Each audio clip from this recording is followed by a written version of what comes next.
मलकापुरातून एक दुर्दैवी बातमी समोर आली आहे. धुपेश्वर मलकापूर मार्गावर आज घडलेल्या भीषण अपघातात 3 तरुणांचे आयुष्य क्षणार्धात संपले, तर दोघे गंभीर जखमी झाले आहेत. धुपेश्वरकडून मलकापूरकडे येणारी इर्टिगा कार भरधाव वेगात होती. अचानक चालकाचे वाहनावरील नियंत्रण सुटले आणि कार रस्त्यालगत असलेल्या झाडाला जोरदार धडकली.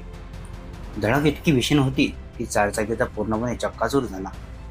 या अपघातात 19 वर्षीय रुद्र उमेश पवार आणि 19 वर्षीय विनायक जनार्दन अत्तरकर यांचा घटनास्थळी मृत्यू झाला, तर गंभीर जखमी अवस्थेत असलेल्या गणेश दीपक इंगळे यांना अकोला येथे उपचारासाठी हलवण्यात आले होते. मात्र उपचार सुरू असताना त्यांची प्राणज्योत मालवली. त्यामुळे या अपघातातील मृतांचा आकडा आता 3 पोहोचला आहे. या अपघातात आणखी 2 तरुण गंभीर जखमी असून त्यांच्यावर उपचार सुरू आहेत. अपघाताची माहिती मिळताच स्थानिक नागरिकांनी तात्काळ मदतकार्य करत जखमींना रुग्णालयात दाखल केले. पोलिसांनी घटनास्थळी भेट देऊन पंचनामा केला असून पुढील तपास सुरू आहे.